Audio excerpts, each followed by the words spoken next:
आप सभी को जय मसीह की प्रियो इटर्नल विजडम यूट्यूब चैनल पर आप सभी का स्वागत है।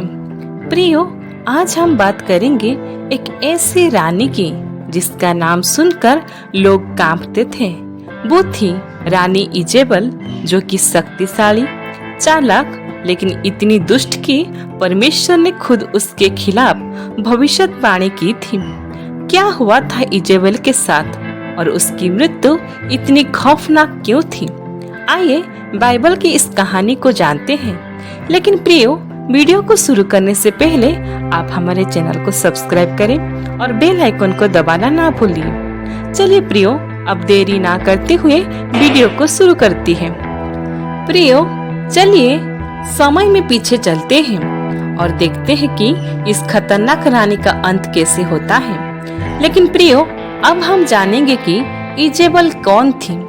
इजेबल उत्तरी इस्राएल की रानी थी, राजा आहाब की पत्नी। लेकिन वो कोई साधारण रानी नहीं थी। वो एक विदेशी राजकुमारी थी जो अपने साथ बाल नामक झूठे देवता की पूजा लेकर आई।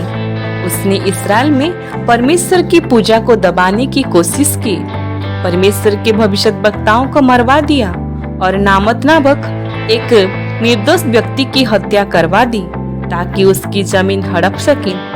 उसकी दुष्टता इतनी बढ़ गई कि परमेश्वर ने उसके खिलाफ भविष्यवाणी कर दी। भविष्यद्वक्ता एलिया ने कहा, इजेबेल, तेरा अंत भयानक होगा। इजराइल की दीवार के पास कुत्ते तेरा शरीर खाएंगे। क्या ये भविष्यवाणी सच हुई? आइए जानते हैं।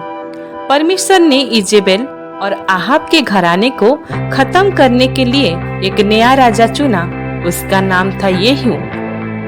परमेश्वर ने उसे आदेश दिया, आहाब के पूरे परिवार को नष्ट कर दो ताकि इस्राएल में फिर से मेरा नाम स्थापित हो। येहू ने तुरंत कार्रवाई शुरू की।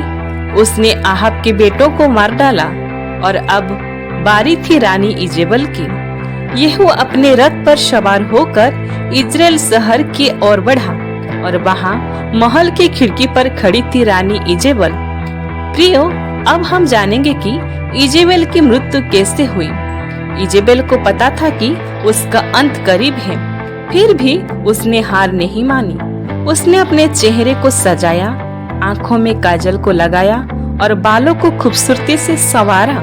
वो खिड़की पर खड़ी होकर येहू को देखने लगी। जैसे ही येहू नीचे आया, इजेबल ने उसे ताना मारा, अरे येहू, क्या तू भी अपने मालिक की तरह बागी बन गया? येहू ने उसकी बातों पर ध्यान नहीं दिया। उसने ऊपर देखा और चिल्लाया, कौन मेरे साथ है? कौन? तभी इजेबल के दो नौकर खिड़की पर आए। येहू ने आदेश दिया, उसे नीचे फेंक दो। नौकरों ने इजेबल को पकड़ा और खिड़की से नीचे फेंक दिया। इजेबल नीचे गिरी और उसकी मृत्यु हो गई। उसका खून दीवारों पर और जमीन पर फैल गया। येहू ने अपने रथ को उसी जगह से चलाया जैसे कि वो इजेबल की सत्ता को कुचल रहा हो। इजेबल जो मरने वाली थी, उसका भविष्यवाणी पूरी हुई। थोड़ी देर बाद येहू ने कहा, उसके शरीर को दफनाओ। आखिर वो एक रानी थी। लेकिन जब उसके लोग इजेबल का शरीर लेने गए तो उन्हें कुछ नहीं मिला। कुत्तों ने उसका अधिकांश शरीर को खा लिया था। केवल उसका सिर, पैर और हाथ की हड्डियां बची थीं। ये वही भविष्यवाणी थी जो परमेश्वर ने की थी। इजेबल का अंत बिल्कुल वैसा हुआ जैसा एलिया ने कहा था। रानी इजेबल की कहानी से हमें क्या सीख मिलती है? रानी इजेबल की कहानी हमें सिखाती है कि दुष्टता और अहंकार का अंत हमेशा बुरा होता है। बाइबल कहती है कि परमेश्वर का न्याय भले ही देर से आए, लेकिन वो हमेशा पूरा होता है। तो प्रियो, आपको ये कहानी कैसी लगी?